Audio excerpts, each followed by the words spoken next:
Hello and welcome to the Way Out podcast. Andrew Logan here. Great to be with you as always for another episode. And there's two very exciting things about this episode today. First of all, I have an incredible guest. And second of all, it is episode number 100. Now, if you've been listening to the podcast from day one, Phil, our guest, and I'll give him a proper introduction in a sec, was one of my very first guests that I interviewed. And we talked about investing in yourself, the power of personal development, the power of investing in yourself, and self-development, self-investment always offers the best returns. Now, we had that chat, and still today, it's one of the highest rated episodes I've ever had. It still kind of tops the episode links there as far as most downloaded episodes. And at the end of the episode, Phil said, look, I want to be here for your 100th episode. So here we are, episode number 100, and I have Phil Better, who is a podcast mogul, someone who is just absolutely crushing it in the podcasting game and helping a lot of other people crush it in the podcasting game as well. So great to have you on, Phil. Thanks for being here, man. Oh, it's a pleasure. I was so excited when you're keeping up to date with okay, we're at episode 50. I'm like, oh, we're halfway there. We're nearly there. And then it's going to be around December. I'm like, I'm ready. And then I got hit with COVID, and then the world kind of all shut down. And then you're like, okay, mate, when are we recording? I'm like, give me the link so I can book it in now. And I'm so excited to be here for episode 100, man. That's awesome. Yeah, well, and that's it. I mean, I sort of stepped it up to 2 episodes a week. I think not long after your episode, we stepped it up to 2 episodes a week, and then I did have that little bit of time off over Christmas, so maybe that just pushed it out from December to January. But here we are, having the podcast interview. We're having it actually a little bit ahead of schedule. Obviously, if you are listening to this, we're slightly ahead of schedule on the Facebook Live, but that's how it worked. And then it would be February to be coming out as a podcast. So anyway, Phil, here we are, mate, and we are going to talk about actually automating your podcast production, because obviously, podcasting is, it's a very popular medium, very popular vehicle for people to create content, and especially in this world where, people spend a lot of time in their cars, people spend a lot of time, I know for me, every morning walking the dog, you've got the AirPods in and you are just podcasting for 45 minutes an hour, and it's a great way to just absorb a heap of information. But then sitting on the other side of the podcast, obviously, once you start to have that goal of creating a podcast, it can be overwhelming. It can be a bit, we were just talking about it before we came on air, that, sometimes it's just I'm creating all this content, but then actually getting that content out there can be overwhelming. And once you get behind, I'm 99 episodes behind in actually kind of some of the marketing of my podcast. So, Phil, that's why you're on today. And let's have a bit of a chat about that. Oh, I'm so excited. So, yes, as you were saying, promoting your podcast, listening to a podcast when you first I'm going to be a podcast. It seems so easy. It is easy. It's very easy. Or it's simple, at least. Podcasting is simple. It's not necessarily easy. This part, the chatting with Andrew or chatting with a guest on one of my shows or just hosting one of my shows, that's the fun. I have so much fun doing that. I love talking, love learning. And that's what podcast gives you. Podcast gives you the chance to learn about stuff you want to learn about. You can go on and you can find hundreds of podcasts just about marketing, just about investing in yourself, about digital entrepreneurship, about comedy, about everything. And it's that power, like you said, 45 minutes, boom, I get a master class. And some of these people, who teach charge thousands of dollars, and they have a whole system behind it. And they have an automated system. You can automate your whole podcast production. For my show, I run 6 shows. I have 5 that are currently out and hosting, and 1 that's in pre-production, but 3 of them are interview-based podcasts, and I have to create show notes for them. And creating show notes for them, because I have to get the social media links. When you start, you're like, okay, you have a guest on, okay, I need your social media links. What do you want me to promote and all that? And for me, I don't have time to spend, because I have all those 6, plus I'm producing other podcasts. I have to automate that. So I figured out how to automate it. And it's surprising how much the internet can automate your life and make your life so easy. Someone created a virtual assistant through automation, and they just use their Google Home and just saying a few words, and boom, the lights come on and stuff happens, and it's amazing. So watching that, I took, okay, how can I take that and put it into podcasting? So when I first start, my first automation was just creating the show notes, because that takes so much time, because I don't have the timer. It's just time, because I was working a full-time job and podcasting, and then there's the editing and all that. And so like, do I actually have the time to write out show notes? So I created a template and it was copy paste at first. And then I'm like, this is still taking too much time. So I found out how to go from my Google intake form for my interviews, because that's all I get. So I have, at least I'm not searching everywhere for the guests' info. They provide it to me. So that's a bit of an automation there. They give me their bio, their websites, who they are. So that just took a lot of time off mine, because I can pre-require, like I can read it and go, do I want this person on my show or not? Yes or no. No, then I don't have to worry about it. Yes, go down the sequence, right? And it's just, you write out your sequence when you start your automation, is you write out your production schedule, or how you produce your podcast, right? So I had the guest sheets were taking too much time, so I automated that. So when a guest fills out that info form, the admin form, it goes straight into creating a show note for me. So it's all created. I'm like, okay, that's done. So then I just have to copy and put that into the hosting site. So it's done there, into the YouTube, into the streaming thing. So we're right now using StreamYard, and every Sunday I set up my links for the week, my recordings for the week.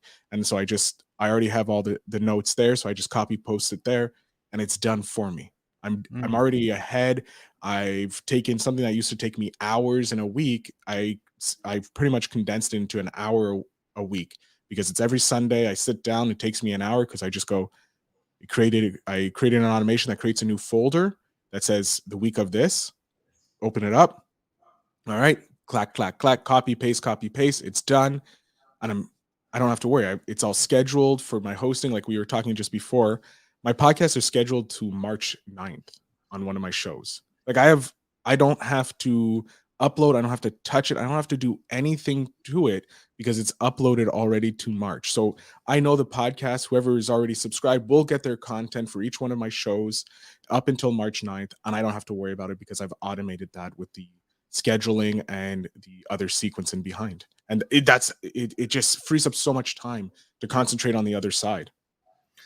I think you bring up a really, really good point, and or a couple of points that I want to hit. But I know, we talk about this a lot. I talk about this a lot. It's sometimes there's this kind of paradox of entrepreneurial life, and people love the allure of entrepreneurial life. There's freedom, there's excitement that can go with it, and obviously there's a lot of famous entrepreneurs out there in Mhm. the world now, and so there's a lot of that excitement, but there's also, it requires a lot of structure. It requires a lot of templating. It requires, doing things to a schedule and being on top of things and being ahead of things.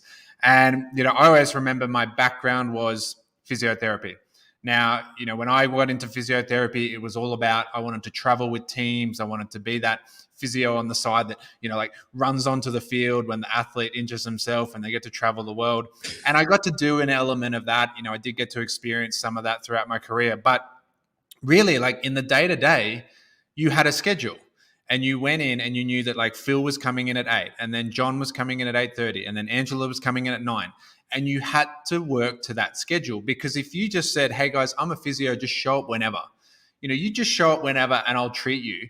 I could show up to work and there's no one, or I could show up to work and there's 20 people, and they Yeah. all want treatment at the same time. And so we can have that struggle, can't we? We can have that paradox in the entrepreneurial world where we do get so much choice, but that also means we can get very overwhelmed and we can get sort of so caught up because we don't have this 9 to 5 structure where, you know what, you need to do this. Now, for me, like Google Calendar every morning, Oh like God. it's, so like for me, like not like a non-interview day, it's Tuesday and Friday is your podcast recording.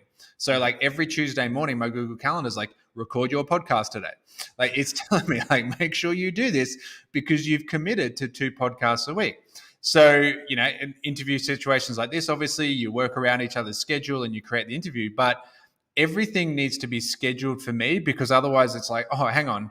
I mean, I'm pretty organized in my head, but it's pretty Yeah. easy to get there like Tuesday evening, you've had a big day with the kids and you completely blank on it. So how do you then obviously deal with the fact that so much entrepreneurial work, so much success in this space actually comes from the monotonous repetition of tasks. Because I think that's where so many people struggle, is that the excitement is in the interview, the excitement is in producing great content, the excitement is in meeting great people. But then there's all these other tasks that go with it that can be monotonous. How do you actually deal with that from like the mental aspect of not losing the fire, not losing the excitement that you have when you first start something? It's hard. Um, you have to. My one rule is I won't put off a task 2 days in a row. So let's say I'm about to edit. I have a batch of podcasts I just edited last week. I haven't edited them. There's usually a week between. So I have to edit it this week. I know I have to edit it. And I usually set up for me, it's Tuesday and Wednesdays are my recording days. And sometimes I go back to back. They're also the days I deal with most of my client meetings, because I like to have it on 2 days a week, just in case the rest of my week I can do what I want. I wanted, that's the freedom as an entrepreneur I wanted. I knew I'm going to have to work hard throughout the week. And I'm like, you know what? I'd rather work hard for 2 days and just like for creating content and dealing with my clients. And obviously, I can work around other days to meet my clients and that. But I wanted the freedom so that if I wanted to decide to go on vacation, it's only 2 days I have to worry about versus, 5, 6, 7 days. So when those 2 days when I have to record, those are my hype days. I'm so excited. I get to talk with clients.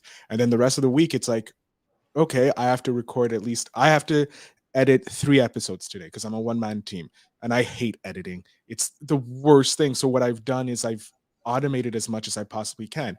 So with my episodes, I have my intro, I have my ad play at the beginning of the show while I'm doing the interview live, because it's like I'm getting as much as I can do so I don't have to spend 12 hours editing, because I hate Mm. editing, and that's the most monotonous part of it for me. Like that's my weakest link. So I was like, how much can I put in advance and record beforehand so that I can get it done and out like quick.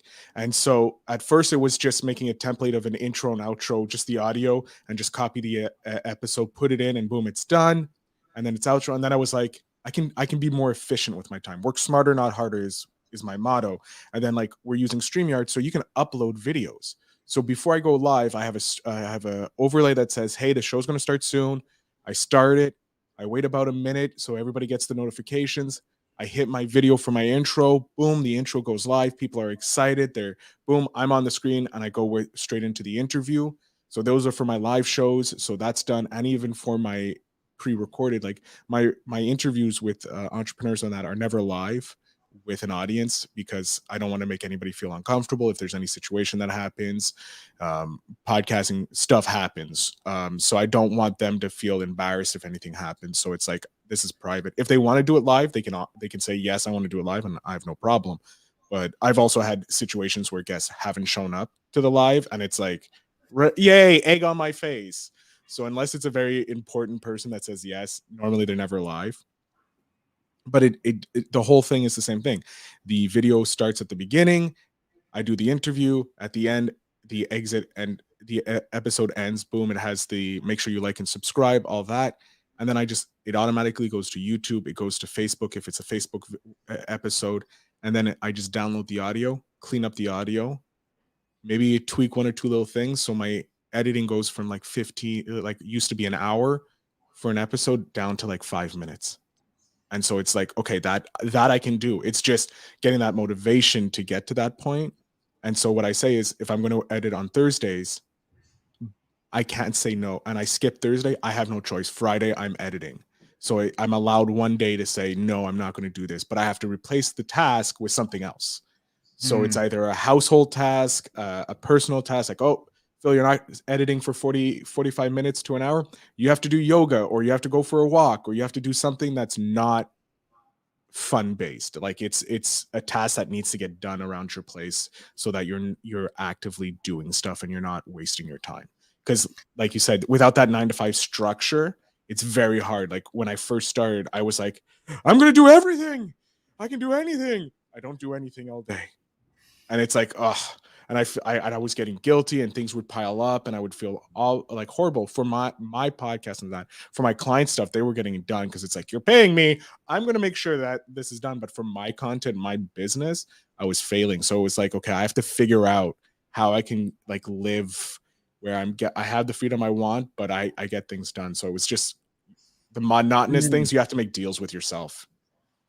Well, and I was chatting. I was being interviewed for a Zoom just a couple of days ago, and we were having this exact conversation where, you talk about like, if you want to make six figures in podcasting, say, or, six figures in anything, or whatever the figure is, whatever the vehicle. We've also always got to remember that these are better ways, these are entrepreneurial ways, these are more like kind of fun ways that like suit our personalities better, Mhm. but they're also not kind of magic ways that just magically happen. And I always go back to, well, how hard did I need to work to make six figures in physiotherapy? And like, first of all, I had to go to university for 4 years, and so there was 4 years of my life. There was expense. There was university fees, college fees. There was a social life that was very fun in those years as well, but it was an expensive social life. But then there was kind of a certain number of years just to kind of really get good at my profession. And I always look back at, it probably took me about 7 years between university and then the first few years of my profession to actually get kind of really strong to a point where I could like show up to work every day, be consistent, be good at my profession, and start to make a good income out of it. So if I'm going to start an entrepreneurial journey, I probably need to like think that it's going to take more than 7 days before I just start to do things. And I am going to, again, like, to kind of cover this point, I am going to probably have to do one or two things that I don't want to do. Oh yeah. Oh Like, God. it's not all There's fun. so many things that you don't want to do that you have to do if you want. Like I hate selling. Selling for me, I always feel like I'm manipulating because I grew up in the time of like, those hardcore car salesmen selling, right? And not the super smooth salesman because I didn't have those around me. Like my dad was an amazing salesman, and I can sell thanks to him because he taught me how to sell. I just never enjoy because I always feel like I'm manipulating people, even though it's like, this is what you need to do. Like this, I can do this, but you can do it for free. Like that's what I do. I say, here's all the stuff you need. You can do it. Um, but I can do it like 2 times faster than you and without the mistakes. And so, but I always hate selling. So I figured out a way of selling without selling. Like I'll literally listen to all these tapes on how to sell, how to automate, how to do it passively. Like, and that's the best thing. Like I don't like cold calling people because it's like anybody who's reaching out to me, I don't trust automatically because I've been like, there's so many sleazy people that just want to take your money and not actually see you be successful. So cold calling and cold emailing for me is always something that I've not been drawn to because it's just not fun. So it's like getting people on my podcast, I can sell to them. Like I've landed Mhm. clients by them being guests on my show and they see the level of production that I put into my stuff. So when you don't like something, find a way to make it fun. How can you work it into what you already enjoy? I love talking with people. I love getting entrepreneurs on. I know the power of podcasting. I know how to promote, how to do it because I've been doing so long. So I'll show them and I'll ask them questions. Do you have a podcast? Do you not? Why not? What's you're missing? In my green room, I have that preamble with them. Just one, it's two reasons I do it. One, it's to loosen up the guest because if they don't talk, like how often do you get to talk one-on-one with someone during your day? Like either you're telling someone something and it's like a 15-minute thing and then you're quiet the rest of the day, right? Because as entrepreneurs, we're working solo, we're emailing, we're texting, we're occasionally having a conversation, but most of the time we're here, working in silence. So I get them warmed up with just having a regular conversation. So they're like, oh, it's at ease. They're not nervous anymore. That's gone. And then also I'm prospecting, right? I'm asking them questions. Do they have a podcast? Why don't they have a podcast? Is there a reason why they have a podcast or they don't? If they have a podcast, like what's the like what are they facing? Do they need help with anything? Can I provide them with anything? Can I put them in touch with someone that can? Because there are better people out there that do podcast production. I'm good at what I do. I know there's others who do much better jobs that have been in the game longer than I, but it's just figuring that out with them. And then it's like, okay, cool. We go into the interview. They enjoy the time. I'm hoping so, because they usually invite me onto their podcast usually later, and again for their 100th episode. Get um, yourself there. I'll just jump in while you're doing yeah. that. Just while you're grabbing a drink of water there. One of the things I remember I read this book talking about reading. I probably read this book 15 to 20 years ago, and it was by a guy called Thomas Friedman, and the book was called "The World Is Flat." Now, it wasn't a flat Earth theory. I'm like, where are we going with this? This is interesting. If you're concerned, but what he was saying, and this, I think the reason I brought it was before the kind of flat Earth theory came out, and so I was quite intrigued by the title. But what he was talking about in the book was that thanks to technology and thanks to the ability to automate, and he was particularly talking like the internet, but especially Wi-Fi.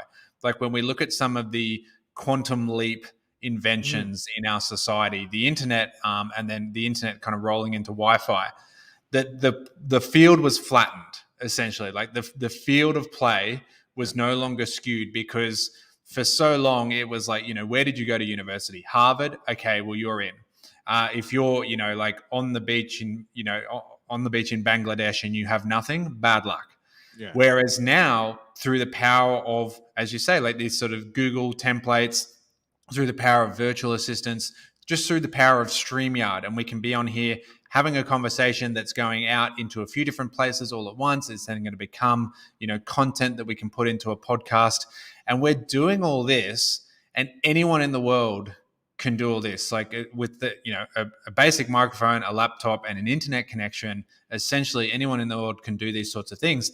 And I think it's so fascinating to have kind of read that all those years ago, but like really see it in action over the last 5-10 years. This book was ahead of its time in that regard, that really how we can automate our lives to simplify it, where we don't need these big degrees. We don't need, like, not saying that they don't help, and not saying that, for the lawyers and doctors in the world, yes, I want them to have those degrees. Those high ranking. Yeah. I want that. I'm not going to go, yeah, I'm a doctor of YouTube.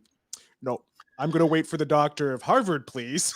Yeah, well, like, and it's like, yeah, if I want to fly somewhere, I want to know that pilot, like, hey guys, I'm really excited about this. This is my first real flight. I have 8,000 hours in virtual reality. No, I'm so excited. No, yeah, not saying those things don't have their value, obviously, but when we talk about, again, the entrepreneurial space, that it was reserved for a small niche of people for so long, until the internet came out and flattened the playing field, leveled the playing field around the world, that anyone can get into this space. And if they've got something that they can do, they've got some like talent that can just that they can then get out and automate. So what are some of your like other tips as far as just like we have structure, we have discipline. That's a big thing. Like when you're in the entrepreneurial space, you've got to have the discipline, but you're using tools like, so you've got Google templates. So I use Google templates. So I use all of Google's suite because they're free. Why not? If you're starting a business, like you said, the internet has leveled the playing field because you can get everything for free pretty much. You have Google giving you everything for free. And then I use Integromat, Zapier, and Airtable. So all of those are different things. Airtable is a database program. So pretty much Google Sheets, but to the next level. Like it's a lot more sophisticated, and you can get a lot of data on it, and it can do a lot more than just Google Sheets. So I keep that as my database, and it helps me organize my shows and my episode trackers and my guests and all that. So I have a database of all that in one place. Zapier is an automation thing. So it's a no-code coding device. So it goes, take anything that happens over here. Then if this happens, I want you to do this. If this happens, I want you to do that. So it's a very basic, and it's a little less user-friendly.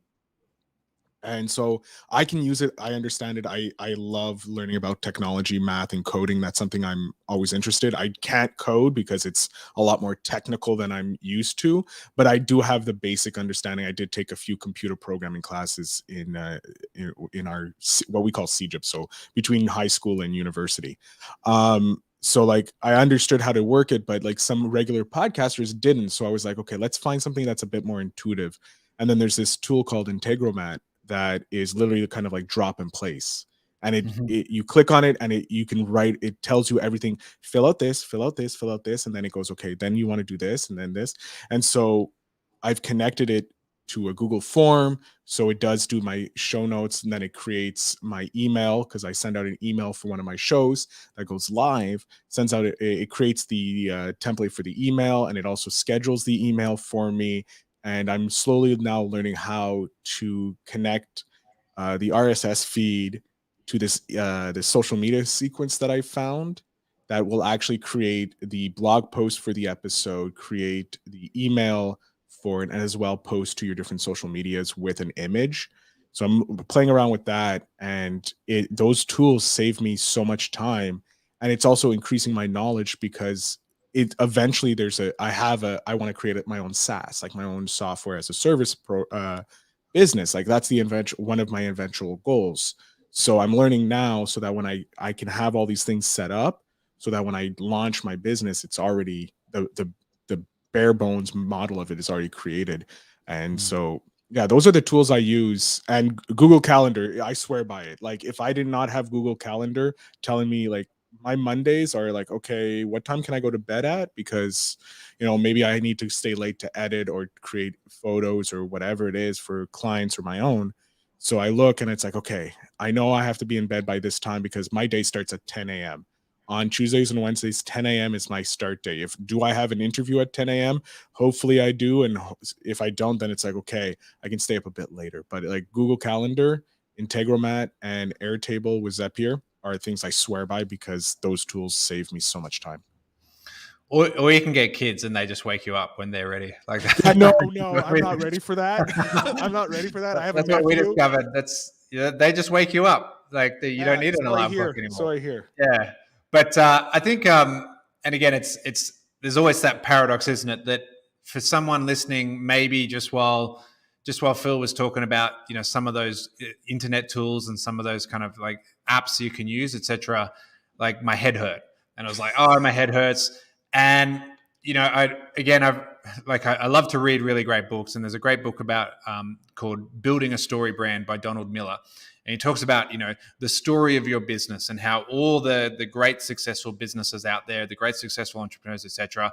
There was always that story behind their business where they could explain their business in a story because using our brain, it's like it uses a lot of energy. Like the Mhm. calorie burn of Yeah. using our brain is quite high. So for most people, that can give them a headache. And it's just like, you know what, that sounded too hard. But then the flip side is if you're saving 12 hours a week through sort of just figuring out a handful of apps, and then that's 600 hours a year kind of thing, that you're like creating an extra what's that, like 30 days or Something like that. something Yeah, I'm extra looking to in create your more time. Yeah. life because just for putting that brain. And I see that unfortunately so often.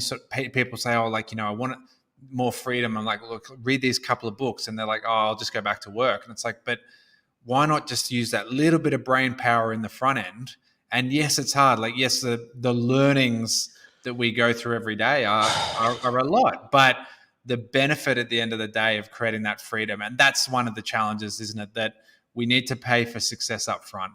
Like Yeah. we sort of go through that learning process up front. Now, um, just as we kind of like start to come to the end of your time today, I want to ask about like someone who's obviously wanting to start a podcast and they're specifically listening to this or they're watching this and they've got that podcast in them.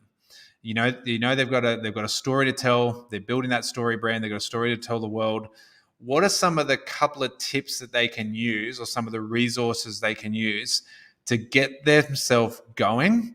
And then obviously, like once it's going, then they can come back, listen to this again, listen to the replay, and start to, okay, well, now I need to automate this. Now I need to kind of like create a template for that.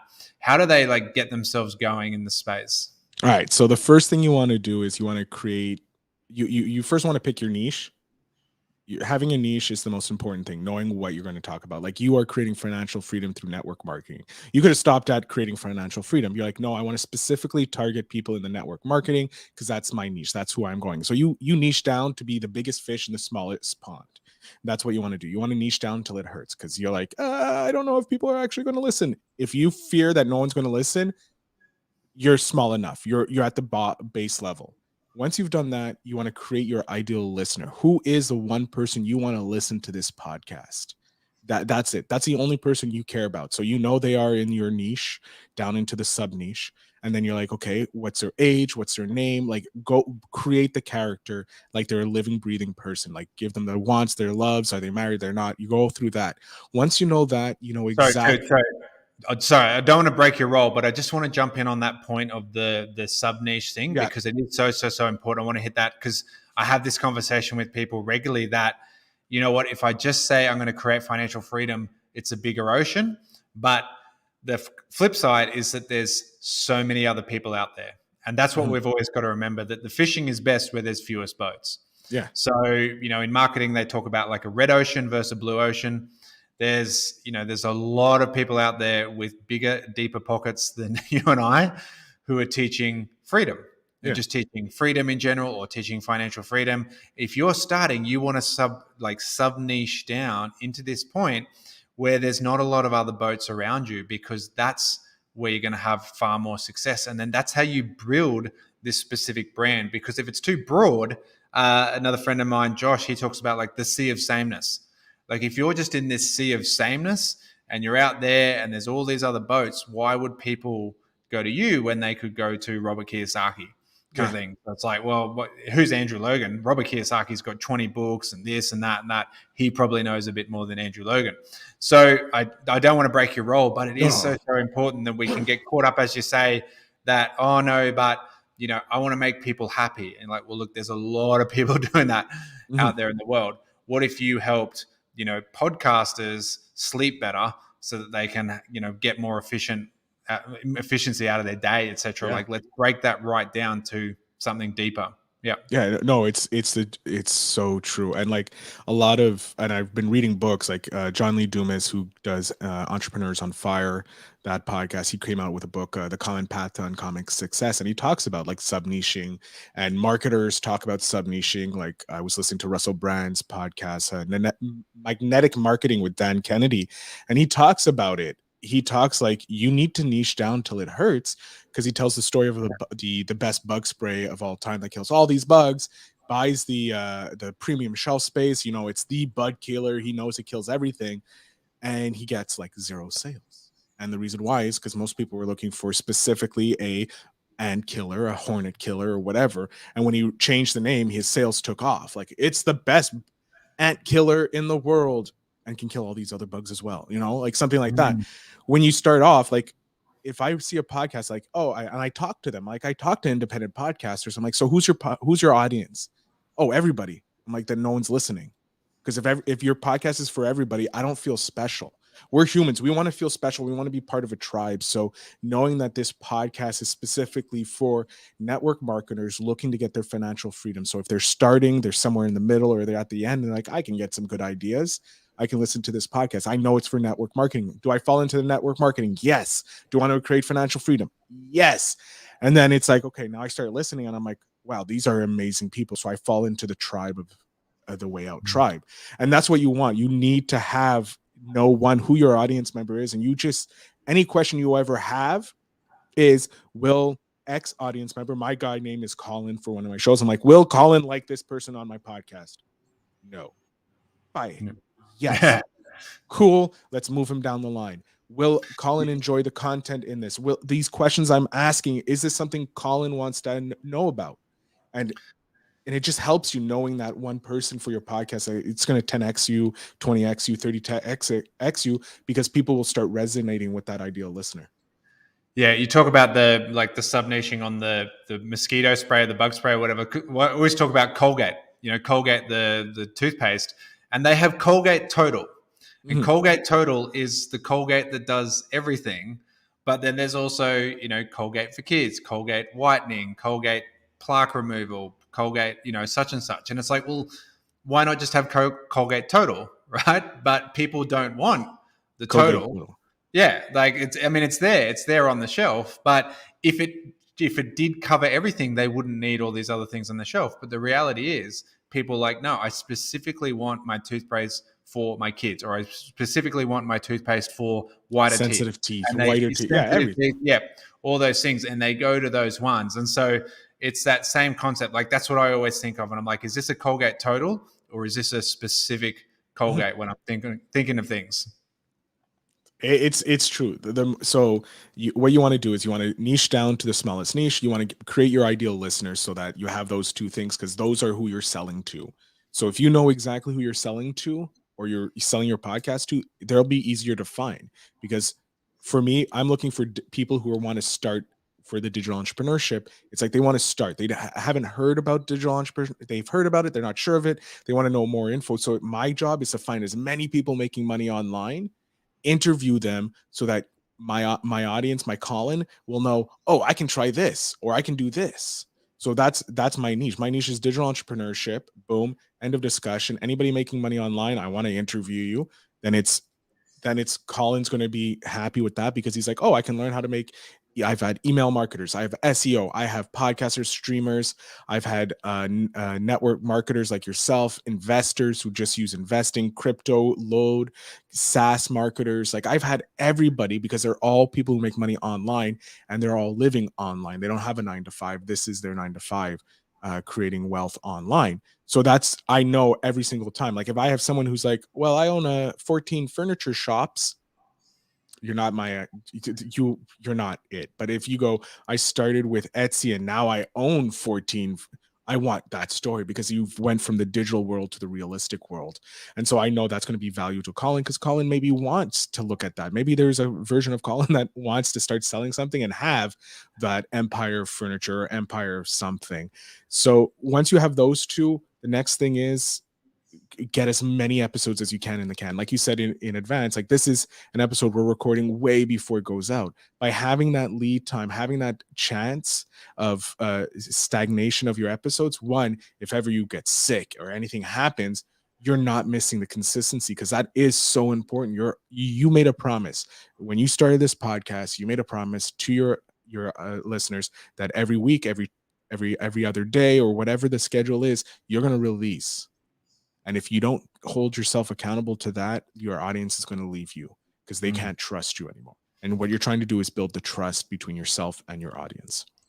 It's always the mirror test, isn't it? Like, at the end of the day, and that's the biggest struggle again for entrepreneurship, whatever space you're in, we've got to look in the mirror at the end of the day and say, did I do what I said I would do? And if we can't answer that question, then that's often a reason why our business hasn't grown, right? Mhm.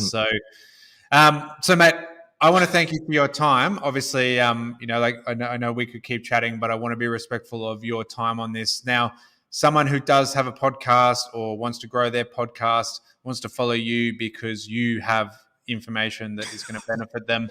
Whereabouts? What's the best way to follow you? What's the best way to find you? So if you want to follow me, Instagram at podcaster Phil Better, there I'm the most active on. If you want to see me, I go live every weekday, Monday to Friday. I go live in my personal Facebook group, the Better Podcasting Growth Group.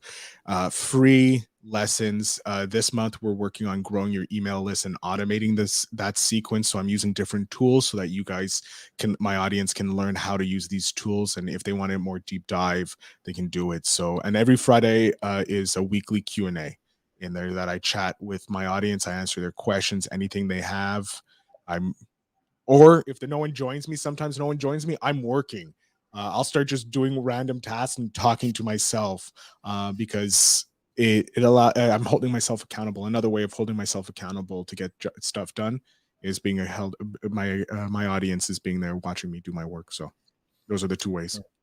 So yeah, obviously, if you're watching the live stream, it's up on the screen. If you are listening in on the podcast, I'll have that up in the show notes. Otherwise, you can follow him. He's a friend of mine on Facebook, and you can get him through my friends list. All those sorts of things will be tagged on this Facebook Live. So, mate, I appreciate your time. I want to thank you for everything you've delivered today, and just to chat, and always supporting. I know, I've seen some of the lessons you do and some of the the information that you put out. And one of the things you've said is that always stay in contact with your audience, Yep. always stay in contact with them, because then, you're building that network. And we all know it's all about, networking and growing. And you always support and comment on my podcast as well. So I know that you're living and breathing what you teach. So again, when we talk about the mirror test, when we talk about integrity, accountability, and doing all those things that you said you would do, I know you are doing those personally, because I see those myself up in my story mentions and all that kind of stuff. So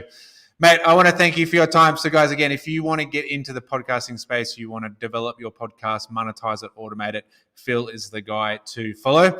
And otherwise, guys, thank you so much for being with us. As I said, thanks for supporting over the last 99 episodes as we hit episode 100 today. And, really, really exciting time. And to everyone who has supported, if you've got value out of this, always pop a screenshot up on your stories, tag me at Andrew James Logan. You can tag Phil as well. What was that? It was podcasting. At podcaster Phil Better. Hold on. I'm just going to take a photo now to put up on Instagram. Yeah, there we go. Right, straight away. So tag it at podcaster Phil Better, and then he can celebrate with you as well that you're listening. And guys, I will see you all for another episode next week. See you soon. Bye.